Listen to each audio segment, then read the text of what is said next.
Bismillahirrahmanirrahim. Innal hamdalillah nahmaduhu wa nasta'inuhu wa nastaghfiruh wa na'udzu billahi min syururi anfusina wa min sayyiati a'malina.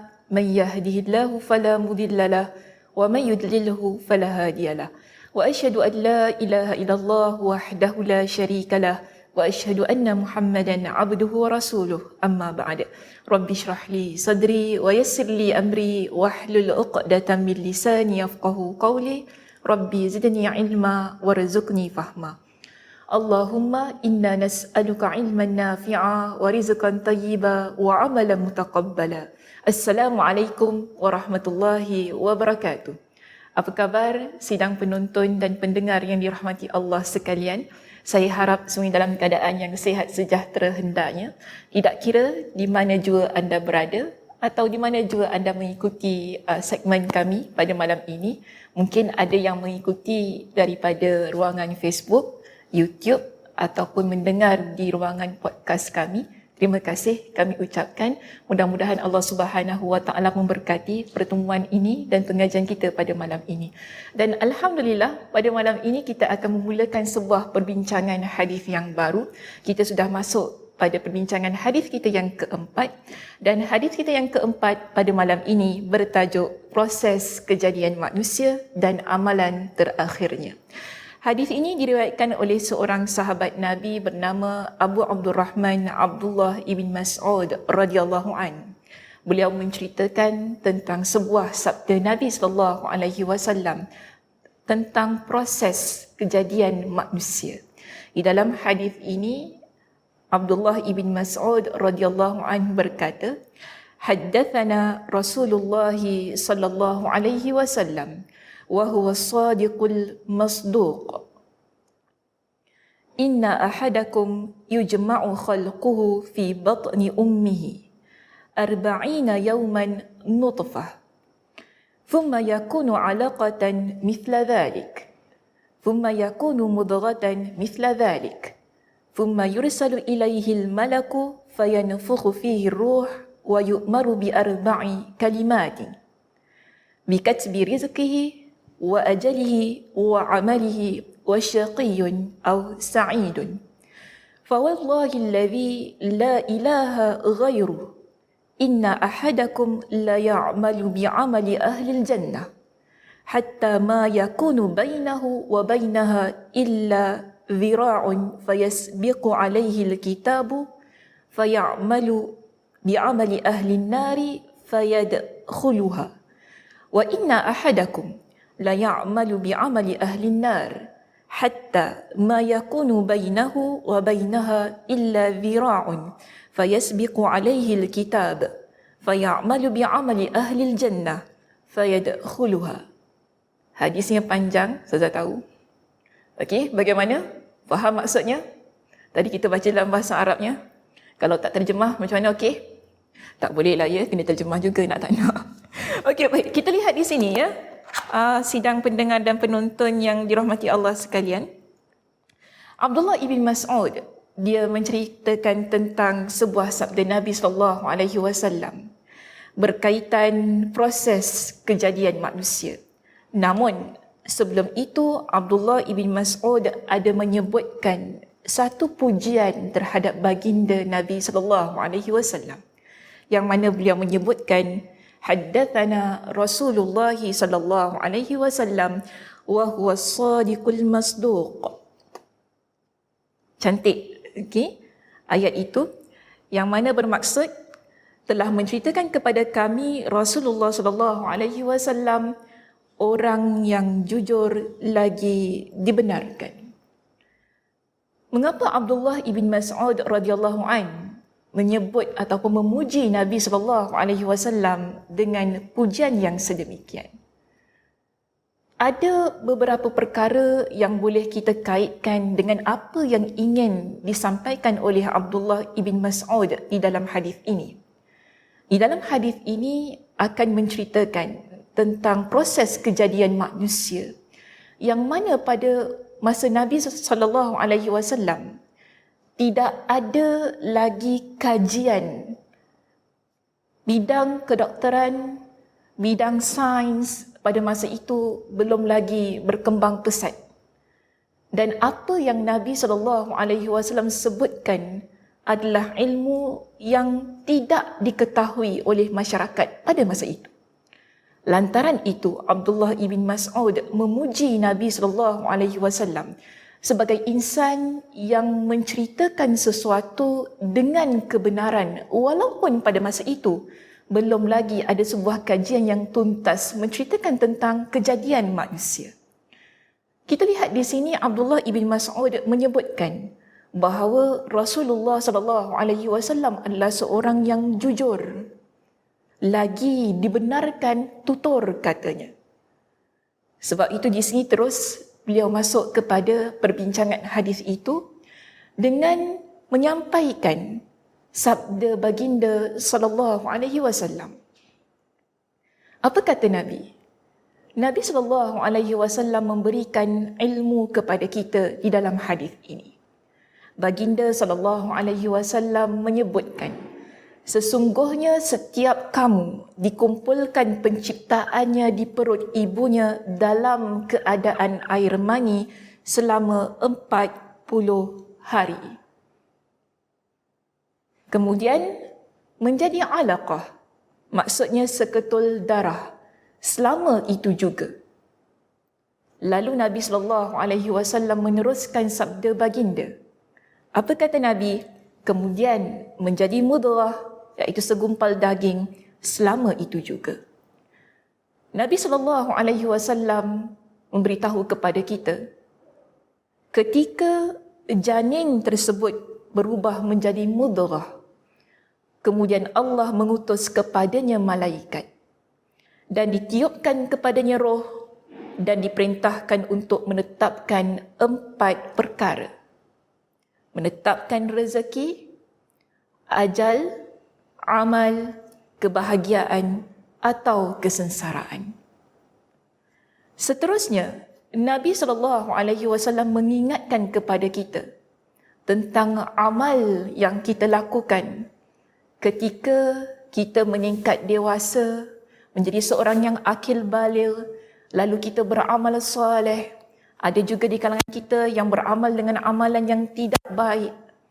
Dan Nabi SAW mengingatkan kepada kita, demi Allah yang tiada Tuhan melainkannya, sesungguhnya antara kamu ada melakukan amalan ahli syurga, hingga jarak antaranya dan syurga tinggal lagi sehasta. Akan tetapi, telah ditetapkan kepadanya ketentuan, lalu dia mengerjakan amalan ahli neraka, maka dia masuk ke dalam neraka.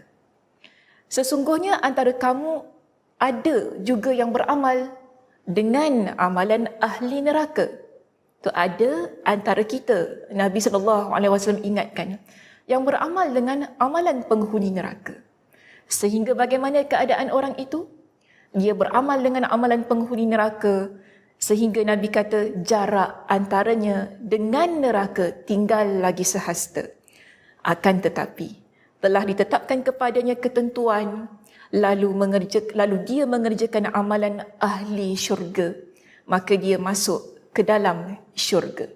Hadis ini diriwayatkan oleh Imam Al-Bukhari dan juga Imam Muslim. Di dalam hadis ini kita dapati ada 2 perkara yang disampaikan oleh Nabi SAW. Jika kita lihat pada bahagian pertama hadis, daripada tadi saya sebutkan, Nabi membincangkan tentang proses kejadian manusia. Ini menunjukkan kepada kita pada bahagian pertama hadis ini, Nabi menyampaikan kepada kita bagaimana awal kehidupan seseorang manusia. Namun, pada bahagian yang kedua, Nabi SAW memberitahu kepada kita bagaimana pengakhiran kehidupan manusia. Awal dan akhir. Okey? So kita ada 2 keadaan di sini. Kita bahagikan perbincangannya kepada 2 bahagian. 1, awal kehidupan.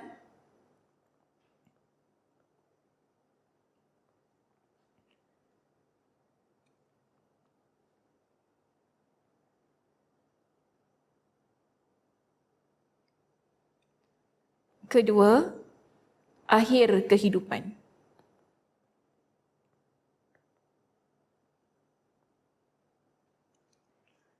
Namun perbincangan kita pada malam ini, kita akan fokus terlebih dahulu kepada awal perbincangan yang terdapat dalam hadis ini, iaitu awal kehidupan manusia, bagaimana keadaannya di dalam rahim ibunya sehinggalah dia dilahirkan oleh ibunya. Pada bahagian yang pertama tadi, Nabi SAW menyebutkan 3 peringkat kejadian manusia. Ketika kita ditakdirkan Allah Subhanahu wa Ta'ala berada di dalam rahim ibu kita. Peringkat pertama, Nabi SAW menyebutkan dia berada dalam keadaan nutfah. Apa maksud nutfah? Nutfah di sini ialah air mani. Selama berapa lama? 40 hari. Setelah 40 hari, Nabi SAW menyebutkan di dalam hadis tadi, keadaannya berubah ataupun ia masuk kepada peringkat yang kedua, iaitu berubah menjadi alaqah, iaitu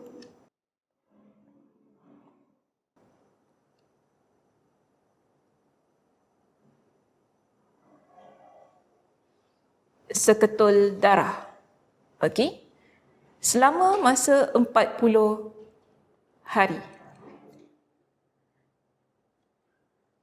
Seterusnya, masuk kepada peringkat yang ketiga. Daripada alaqah, kita berubah, fasahnya masuk kepada peringkat mudghah, iaitu segumpal daging. Situasi ini juga berlaku selama 40 hari. Pada hadis yang kita bincangkan itu tadi, ataupun pada hadis yang baru saya bacakan itu tadi, Nabi SAW memberitahu kepada kita tentang apa yang berlaku ketika janin itu masuk kepada fasa mudghah. Dan masa 40 hari itu, setelah 40 hari itu, ada perkara yang berlaku. Apa yang berlaku? Jika masih ingat, sila letak di ruangan komen. Saya nak lihat apakah jawapan yang akan diberikan oleh sidang penonton. Tadi saya ada baca terjemahan untuk hadis itu. Setelah berubah, mula-mula nutfah, kemudian berpindah kepada alaqah, seterusnya kepada mudghah, yang mana masing-masing memakan masa 40 hari. Setelah 40 hari itu kan menjadi mudghah, apa yang berlaku kepada janin itu? Ada 2 perkara yang Nabi SAW sebutkan. Sila letak di ruangan komen apakah 2 perkara tersebut. Nanti kita akan lihat jawapannya yang akan saya kongsikan sebentar nanti. Baik, sebelum itu, saya ingin bawa perbincangan ini pada perbincangan Al-Quranul Karim juga. Ini kerana apa yang Nabi SAW jelaskan di dalam hadis baginda, ia dikuatkan oleh firman Allah Subhanahu wa Ta'ala di dalam Al-Quran. Di dalam Al-Quran, dalam surah Al-Mu'minun pada ayat yang ke-14, Allah Subhanahu wa Ta'ala berfirman. Di dalam ayat ini, Allah Subhanahu wa Ta'ala menceritakan kepada kita tentang keadaan manusia yang diciptakan. Allah Subhanahu wa Ta'ala berfirman. Pertama, وَلَقَدْ خَلَقْنَا الْإِنسَانَ مِنْ سُلَالَةٍ مِنْ طِينٍ. Dan sesungguhnya kami telah menciptakan manusia dari pati berasal dari tanah. Pertama sekali, Allah Subhanahu wa Ta'ala ingatkan, kita manusia, asal kejadiannya adalah daripada tin, iaitu tanah. Pada ayat yang berikutnya, Allah Subhanahu wa Ta'ala menjelaskan, ثُمَّ جَعَلْنَاهُ نُطْفَةً فِي قَرَارٍ مَكِينٍ. Kemudian kami jadikan pati itu air mani yang disimpan dengan dalam tempat yang kukuh, iaitu dalam rahim. Seterusnya, pada ayat yang ke-14, Dalam ayat yang ke-14 ini Allah ceritakan keseluruhan proses itu.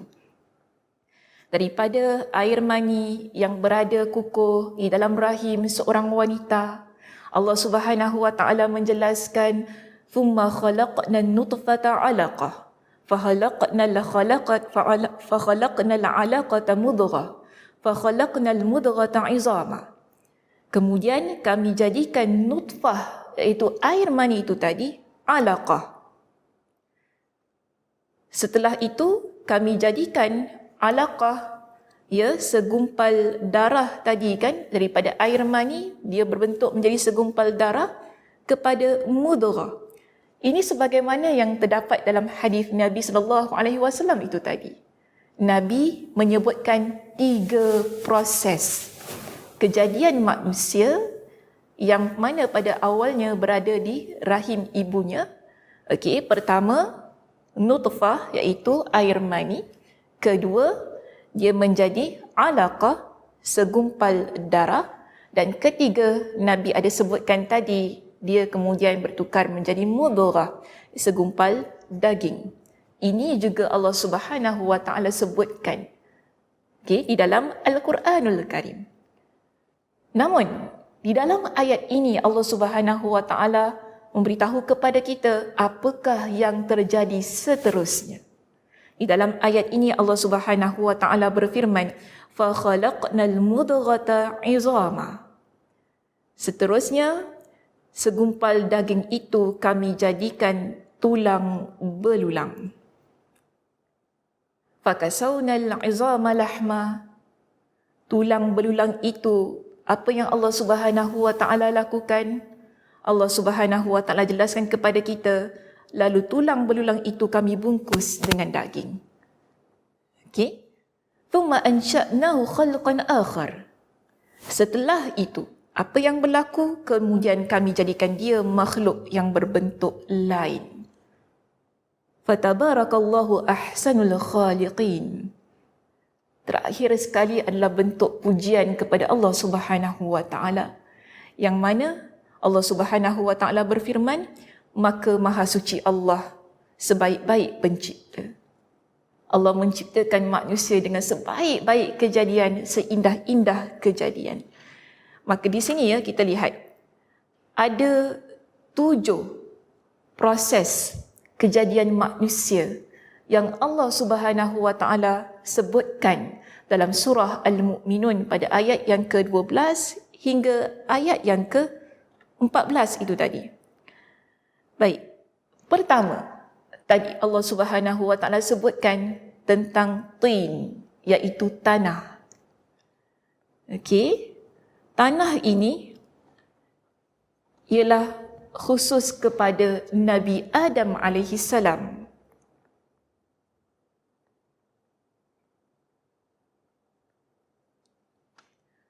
Nabi Adam alaihi salam, Allah Subhanahu wa taala ciptakan dia daripada tanah. Ini asal penciptaan manusia yang pertama yang Allah Subhanahu wa taala ciptakan. Namun, keturunan Nabi Adam, iaitu kita manusia ini, Allah Subhanahu wa taala letakkan pada proses yang berbeza, iaitu setiap daripada kita berasal daripada nutfah, iaitu air mani. Okey? Ini anak keturunan Nabi Adam. Yang mana anak keturunan Nabi Adam, iaitu kita ini umat manusia, bukan sahaja kita kata dia daripada air mani terus jadi manusia, kan begitu? Tetapi ada proses demi proses, tahap demi tahap yang Allah Subhanahu wa taala tetapkan sebelum dia menjadi manusia. Sebagaimana yang baru kita baca tadi dalam surah Al-Mu'minun pada ayat yang ke-12 hingga 14. Apa kata Allah? Daripada nutfah, ya, dia menjadi 'alaqah, iaitu seketul darah. Daripada seketul darah itu Allah jadikan dia, Allah bentuk dia menjadi mudghah, segumpal daging. Daging itu kemudiannya Allah Subhanahu wa ta'ala balut ia, bungkus ia dengan Allah ciptakan ia dengan tulang belulang. Di sini, jika kita merujuk kepada pentafsiran yang dikeluarkan oleh Imam Ibn Kathir rahimahullah di dalam kitab tafsirnya, dia mentafsirkan lafaz izama dalam surah Al-Mu'minun itu tadi dengan maksud lalu segumpal daging, iaitu mudghah tadi kan, kami bentuk ia menjadi bentuk yang memiliki kepala, tangan, kaki, lengkap dengan tulang belulang serta urat sarafnya. Itu yang dimaksudkan dengan izama, tulang belulang. Tadi Allah Subhanahu wa ta'ala berfirman, Allah kata apa? Fakasawna al-izama lahma. Kemudian kami bungkus dengan tulang belulang itu, kami bungkus ia dengan daging. Di sini lahma. Okey, maksudnya daging tadi ya. Ini daging bukan untuk makan. Okey, daging bukan untuk makan. Tapi di sini bila dijelaskan oleh Imam Ibn Kathir tentang maksud lahma itu tadi, kami jadikan pada tulang tersebut sesuatu yang menutupi, membungkus dan menguatkannya. Seterusnya, apa yang Allah Subhanahu wa ta'ala lakukan pada proses yang telah dibentuk dengan daging itu tadi? Allah kata apa tadi? Dia menjadi khalaqan akhar, penciptaan yang satu lagi. Okey?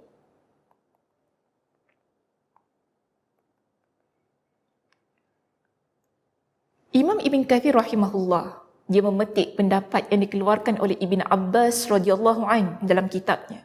Yang mana Ibn Abbas radhiyallahu an, dia mentafsirkan ayat ini pada perkataan khalaqan akhar. Dia menyebutkan bahawa kami memindahkannya dari satu proses ke satu proses yang lainnya. Daripada nutfah menjadi alaqah. Kemudian daripada alaqah Allah Subhanahu wa ta'ala bentuk ia menjadi mudghah. Daripada mudghah Allah berikan kepadanya izama, tulang belulang. Allah bentuk kepalanya, sebab kepala mesti ada tulang, ya, tangan, kaki, ini semua memerlukan kepada tulang belulang. Baik, setelah itu Allah Subhanahu wa ta'ala balut dia dengan daging.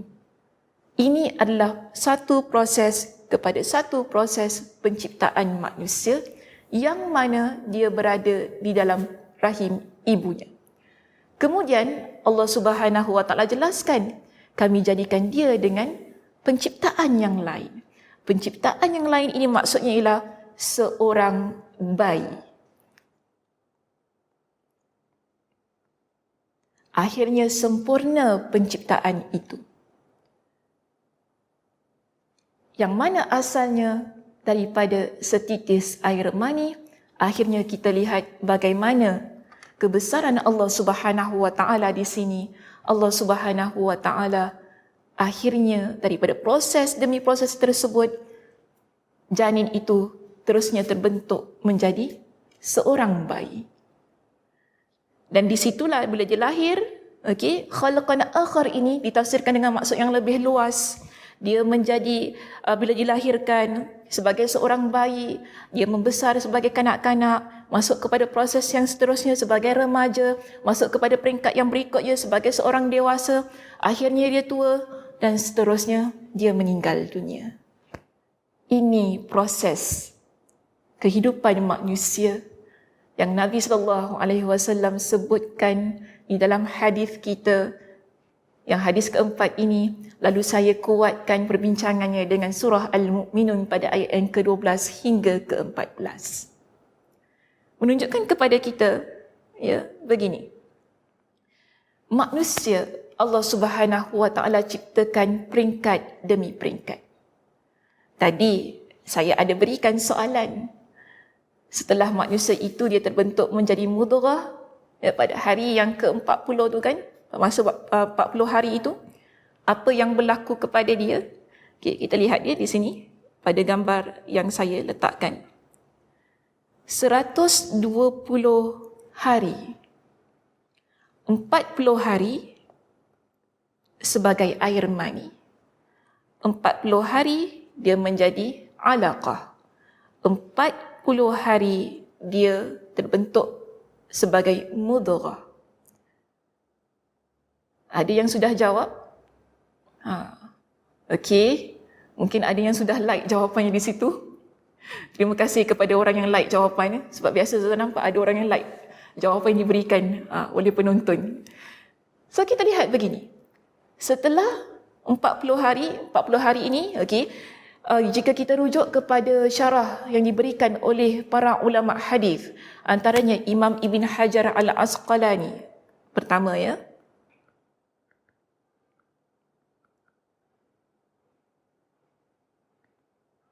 Seterusnya kita ada Imam An-Nawawi. Dan juga Imam Ibn Rajab Al-Hanbali. Ini di kalangan para ulama yang popular lah ya, mensyarahkan hadis Nabi SAW.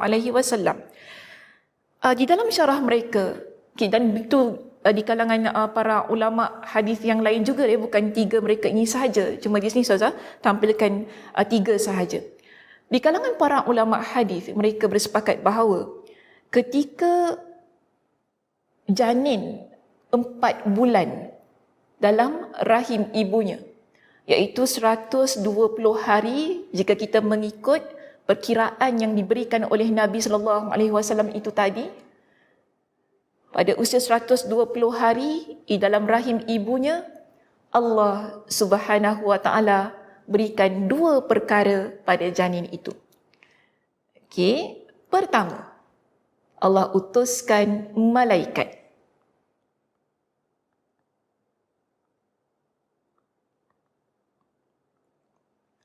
Kenapa Allah Subhanahu wa taala utuskan malaikat di situ? Ialah atas perintah untuk meniupkan roh kepada janin tersebut. Seterusnya, tadi Nabi SAW beritahu kepada kita, Allah Subhanahu wa taala menetapkan 4 perkara. Apa dia?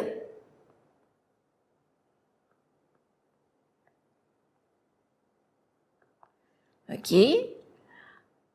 Amalnya, ajal, rezeki dan kehidupannya.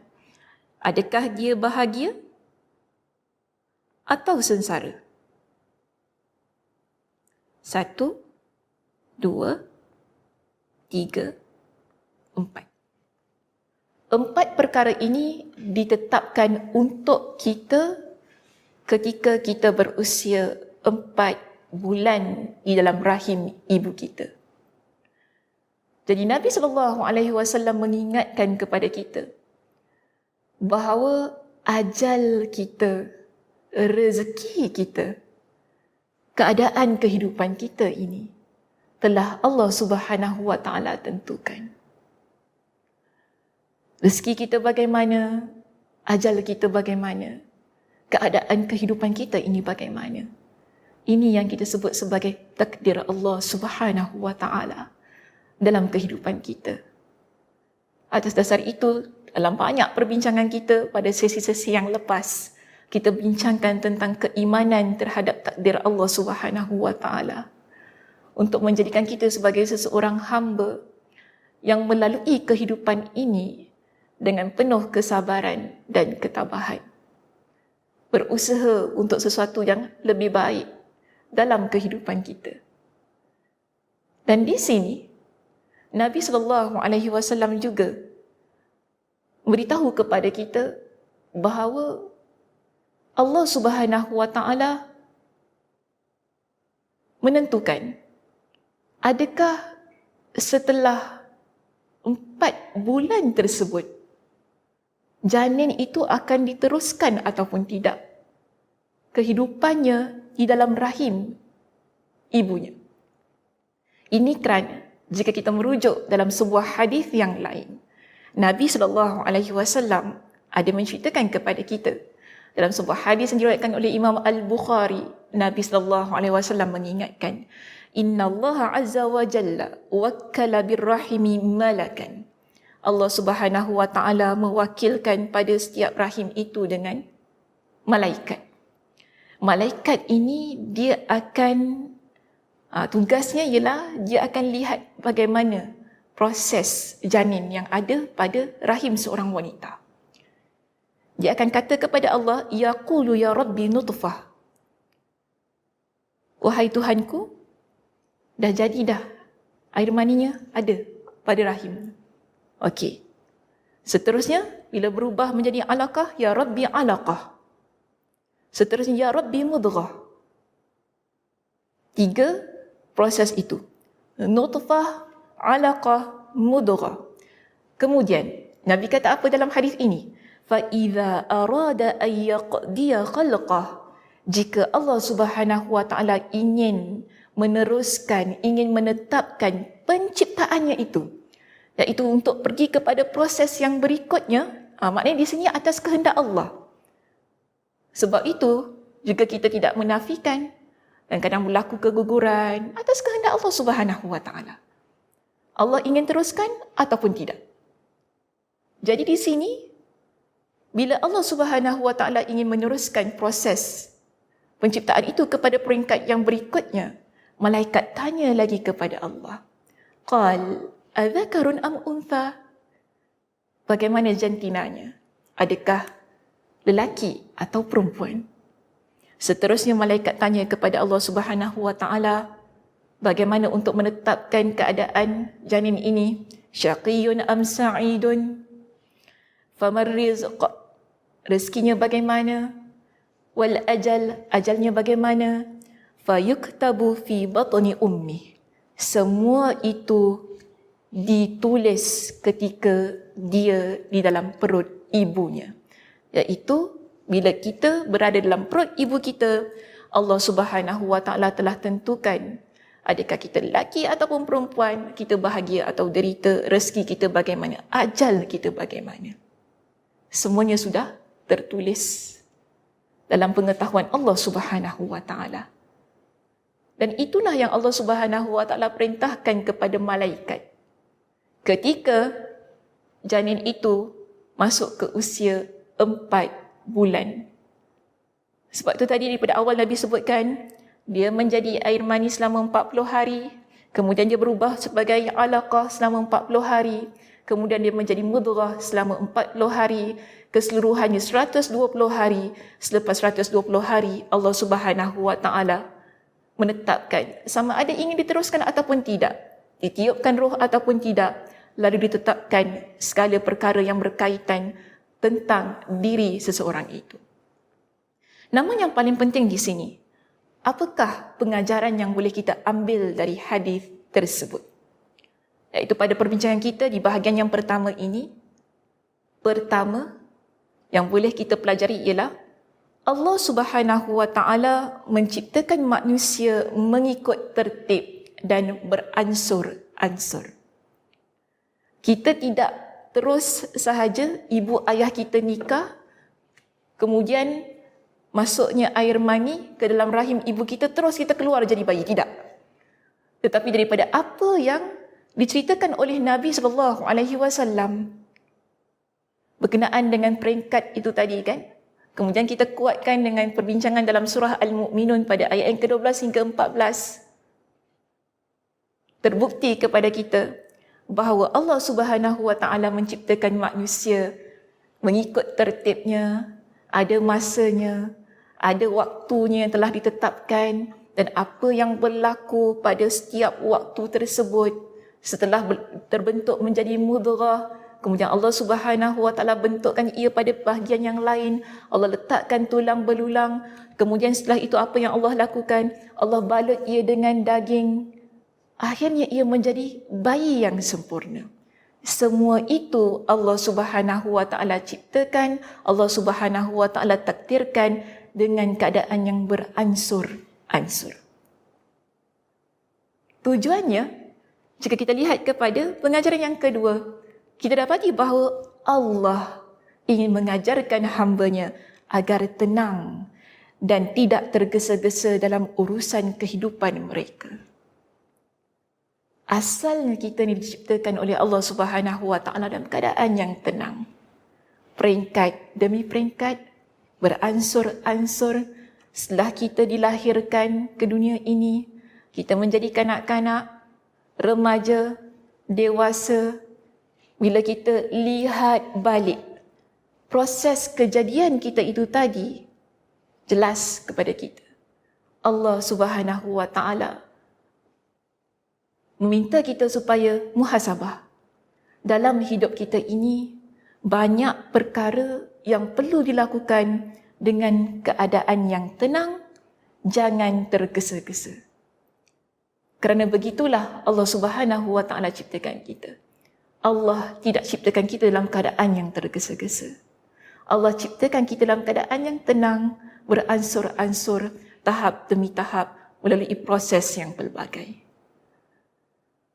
Sebab itu dalam apa jua perkara yang kita lakukan, sebagai seorang hamba, laksanakanlah setiap urusan kehidupan kita dalam keadaan yang tenang, dalam keadaan yang berhati-hati, dalam keadaan yang mana tidak tergopoh-gapah, tidak tergesa-gesa.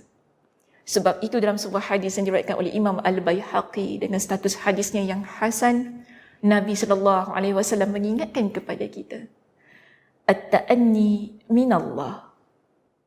Keadaan yang tenang, berhati-hati, ia adalah sesuatu cara dari Allah Subhanahu Wa Taala. Namun Nabi ingatkan kepada kita, wala ujlah minasyaitan. Tergesa-gesa itu adalah cara perbuatan syaitan. Allah Subhanahu Wa Taala, dalam setiap perbuatan Allah Subhanahu Wa Taala, Allah Subhanahu Wa Taala melaksanakan ia dalam keadaan yang santun. Sebab itu kita dapati antara sifat Allah Al-Halim,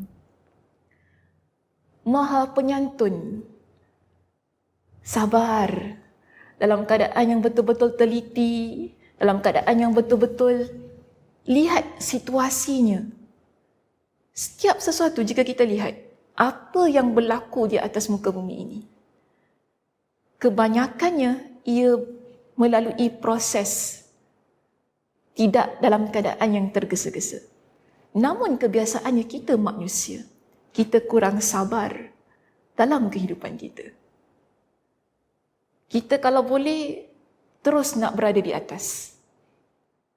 Sebab itu dalam hidup kita, kita belajar daripada bawah. Betul tak? Belajar dari asas. Ada basicnya. Contoh, kita nak jadi ustazah, tak boleh terus-terus keluar baby terus jadi ustazah, betul tak? Kita belajar, ada proses. Ada proses.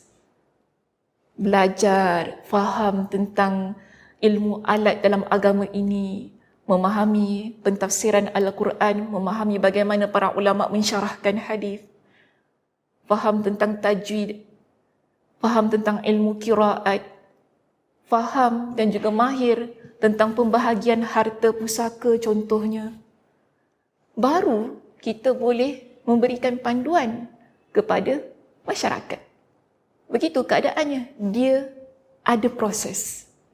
Sama juga orang yang nak berjual ataupun dia nak berjualan ni kan, dia nak buat kek contohnya, dia tak boleh tiba-tiba terus dia buat kek. Agak-agak ada orang nak beli ke kek dia? Saya tak rasa ada orang nak beli. Kalau saya kata, Ustazah, saya baru belajar buat kek ni, belilah cik. Cik nak beli? Cik tengok kek saya pun, tak selera. Ustazah nak beli kek Ustazah ni. Sebab apa? Ustazah baru belajar. Kan? Tak ada rupa kek Ustazah ni, ya Allah. Sebab apa? Dia tak belajar lagi. Dia baru belajar daripada basic tu, tiba-tiba tak. Kita tak boleh dalam keadaan yang sedemikian. Dia mesti belajar peringkat demi peringkat. Akhirnya akan menghasilkan sesuatu yang indah dalam kehidupan kita. Semua keadaan yang kita lakukan. Kita nak ada anak yang soleh contohnya. Kita tak boleh terus-terus kita nak anak kita jadi soleh. Tetapi ia memerlukan kepada proses didikan, kesabaran kita yang didik anak itu daripada kecil hingga dia dewasa. Kita suguhkan anak itu dengan ilmu agama contohnya. Kita didik ia dengan perkara-perkara yang mulia. Dalam hal yang sedemikian, kita lihat Allah Subhanahu wa Ta'ala ajarkan kepada kita sejak kita dalam rahim ibu kita. Begitu situasinya. Namun mengapa bila kita keluar daripada rahim ibu kita, kita membesar, kita memiliki akal dan fikiran, kita tidak melihat ibrah pada penciptaan kita, namun kita memilih untuk ikut sebagaimana yang ditunjukkan oleh syaitan. Itu tergesa-gesa itu tadi. Tidak ada kesabaran. Dan sebab itu, kita lihat di sini pada poin yang ketiga sebagai akhir perbincangan kita pada malam ini. Setiap perkara yang kita lakukan, ia memerlukan proses dan bertahap-tahap. Dalam hal ini, kesabaran amat penting. Okey? Kesabaran kita memainkan peranan yang begitu besar. Pada satu situasi yang mana kita lalui proses demi proses, tahap demi tahap itu tadi. Sebagaimana kesabaran kedua ibu bapa kita menanti kelahiran kita, bukan? Sabar ibu ayah ini. Sabar ibu yang mengandungkan kita di dalam rahim itu. Sabar. Tunggu besar, tunggu dalam keadaan dah 4 bulan, 5 bulan, 6 bulan. Prosesnya lama. Itu yang perlu kita belajar. Sejak awal lagi kita diciptakan. Tidak ada yang namanya instan untuk sesuatu yang hasilnya terbaik. Untuk mendapatkan hasil yang terbaik, hasil yang cemerlang, seseorang ia perlu belajar tentang bagaimana untuk melalui proses demi proses dalam kehidupannya. Agar apa yang dia peroleh dalam kehidupannya membentuk dirinya menjadi seorang hamba Allah yang bersyukur, menjadikan dirinya seorang hamba Allah yang mengambil pengajaran daripada setiap apa yang diciptakan oleh Allah Subhanahu wa Ta'ala. Sekian, itu sahaja perbincangan kita untuk malam ini. Terima kasih di atas perhatiannya. Mudah-mudahan perbincangan kita di bahagian yang pertama ini ada sedikit sebanyak manfaat yang kita peroleh, dan insya-Allah kita akan bawa, sebab kita tidak habis lagi, belum selesai lagi perbincangan hadis ini, kita akan bawa perbincangannya pada bulan hadapan pada bahagian yang kedua tentang akhir kehidupan manusia. Terima kasih sekali lagi saya ucapkan. Saya tutup pengajian kita pada malam ini dengan tasbih kafarah. Subhanakallahumma wa bihamdika asyhadu an la ilaha illa anta astaghfiruka wa atubu ilaik. Assalamualaikum warahmatullahi wabarakatuh.